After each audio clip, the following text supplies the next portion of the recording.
अस्सलाम वालेकुम नाज़रीन, सौरभ अख्तर आपसे मुखातिब है। दो तीन अहम तरीन खबरें हैं, लेकिन अगर इस वक्त किसी के पास एक्सेस हो तो पाकिस्तान की तमाम तर सिर्फ टेलीविजन स्क्रीनें उन्हें ट्यून इन करें तो आपको महसूस होगा कि इस्लामाबाद की अदालतों में एक मफरूर मुजरिम, एक भगोड़ा नहीं बल्कि एक वजीर आजम, मौजूदा वजीर आजम इस्लामाबाद की अदालतों में पेश हो रहा है। मियां नवाज शरीफ साहब आज इस्लामाबाद की मुख्तलिफ अदालतों में पेश हो रहे हैं। इस वक्त के भी जो मनाजिर टीवी स्क्रीनों के ऊपर दिखाए जा रहे हैं, जिस तरह का प्रोटोकॉल है, जिस तरह की सिक्योरिटी है, जिस तरह से हॉर्न बजाती हुई, हू करती हुई पुलिस की वैन्स आगे पीछे हैं, जो माहौल बनाया गया है सारा, ये ऐसा महसूस हो रहा है कि वज़ीर आज़म को प्रोटोकॉल दिया जा रहा है। रास्ते बंद हैं, तमाम तर साफियों को थप्पड़ मारे जा रहे हैं, सोशल मीडिया के जर्नलिस्टों को उन्हें घसीट कर वहां से बाहर निकाला जा रहा है। पुलिस है वहां पर, और बड़ी भारी नफरी पुलिस की है, और पुलिस सिक्योरिटी से ज्यादा कम प्रोटोकॉल के ऊपर ज्यादा है। जिस तरह से मखसूस लोगों को वहां पर लाया जा रहा है, तो अगर इस तरह का वज़ीर आज़म का प्रोटोकॉल, यानी एक मफरूर मुजरिम के लिए अगर इस तरह का वज़ीर आज़म का प्रोटोकॉल लगा रहे हैं और मियां साहब बिहेव भी ऐसे कर रहे हैं जैसे वो इस मुल्क के वज़ीर आज़म है, वो हाथ हिलाकर कभी इधर, हाथ हिलाकर कभी इधर, कभी इससे सलाम कर रहे हैं, कभी उससे सलाम कर रहे हैं, मुस्कुराहटें यहां पर बिखेर रहे हैं। हालांकि वो आज अदालत के सामने खुद को सरेंडर कर रहे हैं। एक शख्स जिसने 3 से 4 साल अदालतों से झूठ बोलकर मुझसे भागा हुआ था, वो आज अदालतों के सामने खुद को सरेंडर करते हुए ऐसा महसूस हो रहा है कि अदालतें खुद उनका शुक्रगुजार हैं कि जनाब आपने यहां पर आकर सरेंडर किया है, हम आपके शुक्रगुजार हैं कि आप यहां पर मौजूद हैं। और वो बिहेव ऐसे कर रहे हैं जैसे पाकिस्तान के वज़ीर आज़म है। अगर वाकईतन फैसला हो चुका है, अगर सिस्टम ने फैसला कर लिया है, रियासत ने, जो बड़े बड़े फैसला साज हैं, ताकतवर हैं, अगर उन्होंने फैसला कर लिया है कि नवाज शरीफ साहब को वज़ीर आज़म ही बनाना है और उन्हें अभी से वज़ीर आज़म का प्रोटोकॉल देना भी शुरू कर दिया है, तो मेरे ख्याल में खत्म कर देना चाहिए इंतखाबात का ये जो ढकोसला ड्रामा होता है, ये जो अरबों खरबों रुपए खर्च किए जाते हैं इंतखाबात के ऊपर, ये जो पैसे जाया किए जाते हैं, ये सारी चीजें खत्म करनी चाहिए। कोई इंतखाबात इस मुल्क के अंदर ना हो, बल्कि एक लेटर इशू होना चाहिए, और लेटर के अंदर ये लिखा होना चाहिए नवाज शरीफ को दोबारा से वज़ीर आज़म बना दिया गया, लिहाजा खामोश नहीं। और ये जो अवाम का रेवड़ है, पाकिस्तानी अवाम है, इन रेवड़ों की तरह बस हाँकेंगे और ये इसी तरह से चलता रहेगा। चूंकि टीवी स्क्रीनों की तरफ देखा नहीं जाता, अजीबो गरीब है, गैर मामूली है। एक लाइव कवरेज पाकिस्तान का मीडिया लेट कर रहा है, और एक वज़ीर आज़म का सा माहौल पाकिस्तान के अंदर एक मफरूर के, एक मुजरिम के लिए बदकिस्मती से पाकिस्तान में बनाकर दिखाया जा रहा है। और ये जो वोट को इज्जत दो, वोट और इंतखाबात और इलेक्शंस और अवाम के हवाले से बातचीत होती है, ये सब एक आप कह सकते हैं कि फ्रॉड पर मबनी है, ढकोसला, एक ड्रामा, इसके अलावा कुछ नहीं है। साथ साथ एक और डेवलपमेंट है, और ये इसी से जुड़ी हुई है, और वो डेवलपमेंट ये है कि पंजाब की निगरान हुकूमत ने नवाज शरीफ की अल अजीजिया में सजा मुअत्तल कर दी है। यानी ये पहली दफा, आपको भी पता चला होगा कि एक शख्स को अदालत सजा दे, लेकिन उस वक्त की जो पंजाब की निगरान हुकूमत है वो उसे उसकी सजा मुअत्तल कर दे। ये मुझे दिखाएं जी, और आप अंदाजा लगाएं कि इसके ऊपर औरिया मकबूल जान साहब ने ट्वीट किया, बड़ा इंटरेस्टिंग है, और उससे आपको समझ आएगा कि निगरान हुकूमत का काम इंतखाबात करवाना था, लेकिन वो नवाज शरीफ साहब के लिए सजा मुअत्तल कर रही है। यानी उन्हें ना सिर्फ वज़ीर आज़म का प्रोटोकॉल दिया जा रहा है, बल्कि वज़ीर आज़म के रास्ते तमाम तर निकाले जा रहे हैं। और ये मकबूल जान साहब लिखते हैं कि पंजाब की निगरान काबीना ने नवाज शरीफ की ज़ाब्ता फौजदारी की दफा 401 के तहत अल अजीजिया रेफरेंस में सजा मुअत्तल कर दी है। ये दफा चोरी और डकैती की आदि मुजरिमों की सजाओं से मुताल्लिक है। यानी जिस दफा को उन्होंने सामने रखते हुए बुनियादी तौर पर उन्होंने मियां नवाज शरीफ की सजा मुअत्तल की है, ये दफा आदि मुजरिमों के लिए होती है। जो आदि मुजरिम होते हैं, जो बार बार वारदातें करते हैं, एक के बाद दूसरी वारदात करते हैं, गोया इस हुक्म के तहत काबीना ने नवाज शरीफ के आदि चोर और डकैत होने पर मोहर जब्त कर दी है। अब सेक्शन 401 क्या कह रहे हैं? Punishment for belonging to the gang of thieves whoever at any time after the passing of this act shall belong to any vending or other gang of the person associated for the purpose of habitually committing theft। यानी जो habitual हो, जिनका habit हो चोरी करना, डाकेजानी करना, मुल्क को रोलना, तबाही फेरना, लोगों के हर चीज के ऊपर डाका डालना, उस सेक्शन को सामने रखते हुए 401 को 420 नंबरी की है, 420 नंबरी की है, और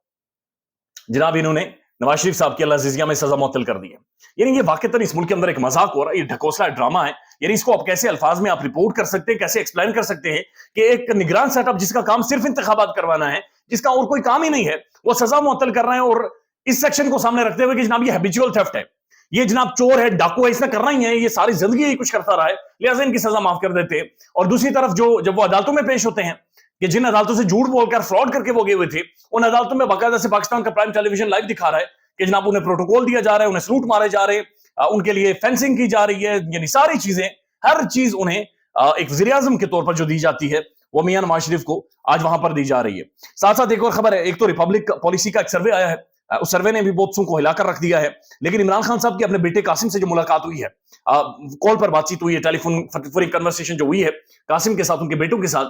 اس کے اوپر ابھی ہارون رشید صاحب یہ رپورٹ کر رہے ہیں، بلکہ اپنے انہوں نے ویڈیو میں ذکر کیا ہے کہ ان کے بیٹے قاسم نے یہ کہا کہ خان صاحب اپنے والد سے کہا کہ ابو آپ اس طرح کریں کہ کیا ایسا نہیں ہو سکتا کہ آپ پاکستان سے نکل کر واپس برطانیہ آ جائیں، یعنی ایسا نہیں ہو سکتا کہ اڈیالہ جیل سے نکل کر آپ دوبارہ سے یہاں پر آ جائیں، یعنی ظاہر ہے بیٹے انہیں کنسرن تو رہتے ہیں۔ تو اس پر عمران خان نے کہا کہ بچے مسئلہ یہ ہے کہ اگر میں وہاں پر آ جاتا ہوں تو میری زندگی کے میننگز ہی ختم ہو جاتے ہیں،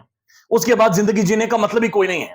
اس کے بعد میں مر جاؤں زندہ رہوں کوئی فائدہ ہی نہیں ہے، اس کے بعد کوئی مطلب ہی نہیں ہے میری زندگی کا۔ یعنی عمران خان اس ساری جنگ کو اس لیول پر لے کر گیا کہ وہ اپنی جان قربان کرنے کو تیار ہے۔ اڈیالہ جیل کے اندر وہ اپنی جان کی بازی لگا بیٹھا ہے اور وہ کہہ رہا ہے کہ میری جان چلی جائے گی لیکن نہ تو میں کوئی ڈیل کروں گا، نہ یہ والا پروٹوکول لوں گا، نہ اس طرح سے سسٹم کو مینج کر کے کنٹرول کر کے دوبارہ سے اقتدار میں آؤں گا، اور نہ ہی ان کی بات سن کر اب معاملات کو آگے چلایا جائے گا۔ ساتھ ساتھ ایک اور عمران خان صاحب کے جو وکلا کلیم کر رہے ہیں، سمیع ابراہیم صاحب نے بھی اسے رپورٹ کیا ہے۔ عمران خان صاحب کے وکلا کہہ رہے ہیں کہ عمران خان نے جیل میں کہا کہ آپ اس طرح کریں کہ باہر جائیں اور صرف ایک بات کہیں کہ مجھے 1 گھنٹے کا وقت دو۔ نواز شریف نے جو مینار پاکستان میں جلسہ کیا ہے، جلسے کے اندر کیا ہوا وہ بھی کچھ چیزیں آپ کے سامنے رکھ دیتے ہیں، لیکن مجھے صرف 1 گھنٹے کا وقت دو، میری پارٹی کا کوئی بھی لیڈر یعنی مجھے جیل کے اندر رکھیں، مجھے کیمپین نہ کرنے دیں، صرف 1 گھنٹے کا وقت دیں، میری پارٹی کا کوئی بھی لیڈر جسے میں خود نامینیٹ کروں گا اسے جلسہ کرنے دیں، وہ 1 گھنٹے کے اندر مینار پاکستان میں جلسہ کرے گا، 1 گھنٹے کے اندر تقریر کرے گا، اور اگر ہم نے نواز شریف کو نہ پیلا، اس کے جرسے کو نہ پیلا، اگر اسے دھول نہ چٹائی، تو پھر اس کے بعد جو سزا یا جو جرمانہ آپ کہیں گے ہم مان لیں گے، صرف 1 گھنٹے کا وقت دیں، اور میں خود بھی نہیں آؤں گا۔ وہ کہہ رہے ہیں کہ میں اپنی پارٹی کے کسی بندے کو نامینیٹ کروں گا، اور اگر کہیں گے تو 3rd ٹیئر کے بندے کو جسے کوئی جانتا ہی نہیں ہے، صرف میں کہوں گا یہ بندہ اٹھ کر وہاں پر تقریر کرے گا۔ اگر پورا پاکستان 1 گھنٹے میں مینار پاکستان سے اڑ کر آئے، بیٹھ کر آئے، لیٹ کر آئے، لوگ ویل چیئرز پر آئیں، لاٹھیوں پر آئیں، لیکن آپ دیکھیں گے کہ لوگ مینار پاکستان پہنچیں گے۔ اب جو خبریں آ رہی ہیں کہ 14,000 سے زیادہ پولیس والے اس جلسے کے اندر موجود تھے سول کپڑوں میں، اور جو اساتذہ ہیں وہ سارے شامل ہی تھے، چپڑاسی پین سارے آگے پیچھے سے اکٹھے کر کے لائے ہوئے تھے۔ مینار پاکستان کے باہر وہاں پر 2-3 بندے ریڈی لگاتے ہیں، ان سے پوچھا گیا تو انہوں نے کہا جناب یہ جلسہ نہیں تھا، یہ مینج پروگرام تھا، یعنی ایک بھی سڑک بند نہیں ہوئی، لاہور کے اندر جلسہ اور سڑک نہ بند ہو، یہ غیر معمولی تھا، یہ عجیب و غریب تھا۔ اب جو کبوتروں والی کہانی ہے وہ بھی کھل کر سامنے آ گئی ہے کہ میاں صاحب جب تقریر کر رہے تھے اور ایک وائٹ کبوتر اوپر سے آ کے بیٹھے تھا، اور بہت سارے نون لیگ کے جو سپورٹرز ہیں، پٹواری تو میں انہیں نہیں کہوں گا چونکہ ظاہر سپورٹر کسی بھی پارٹی کا سپورٹر ہوتا ہے، ان کا یہ کہنا تھا کہ اللہ کی قدرت ہے، میاں صاحب کے اوپر آ کر کبوتر بیٹھ رہے، اللہ کی رحمت برس رہی ہے۔ تو اب یہ کلائی کھلی ہے کہ جناب یہ 15 سے 20 کبوتر 1,56,000 روپیہ دے کر لائے تھے، اور دوسری طرف بندہ کھڑا تھا جو کبوتروں کو اوپر پھینک رہا تھا، اور کبوتروں کو گردن سے پکڑ کر پونچھ سے پکڑ کر اوپر پھینک رہا تھا، اور ایک کبوتر نیچے سے اس نے پھینکا جا کر میاں صاحب کے پاس لگا اور وہ میاں صاحب کے ہاتھ پر بیٹھ گیا۔ تو یہ ساری کہانی انہوں نے چلائی ہے۔ اب ریپبلک پالیسی کا ایک سروے آیا ہے، اور ریپبلک پالیسی کے مطابق اسلام آباد کے اندر انہوں نے سروے کیا، صرف اسلام آباد کا، وہ کہہ رہے ہیں اسلام آباد کی جو تقریباً 3 سیٹیں ہیں قومی اسمبلی کی، اور پھر 50 یونین کونسلز ہیں، ان میں عمران خان سب میں جیت رہا ہے، یعنی نیل اس کے کمپیریزن میں کوئی بھی پولیٹیکل پارٹی سٹینڈ کر رہی ہے اسلام آباد میں، یعنی کلین سویپ ہے، میسو کلین سویپ ہے اسلام آباد کے اندر۔ اس کے بعد وہ کہتے ہیں کہ جو پاپولیرٹی ہے، پاپولیرٹی کے حوالے سے وہ کہہ رہے ہیں کہ 67% پاپولیرٹی عمران خان کی ہے، سب کو ملا کر، یعنی نواز شریف کو، مریم کو، زرداری کو، بلاول کو، ان سب کو ملا کر ان کی 17% پاپولیرٹی ہے، اور صرف 3% سراج الحق صاحب کی ہے۔ تو یہ ریپبلکن پالیسی یہ کہہ رہا ہے کہ جناب سروے میں کہ یہ ان کی اوقات ہے، لیکن ادھر یہ جو انہیں پروٹوکول دیا جا رہا ہے سسٹم انہیں ذہنی طور پر وزیر اعظم مان چکا ہے، یعنی خاندان نہیں، آپ پر، مجھ پر اور ہماری نسلوں کے اوپر رول کرنا ہے۔ خیال رکھیے گا اپنا، اللہ حافظ۔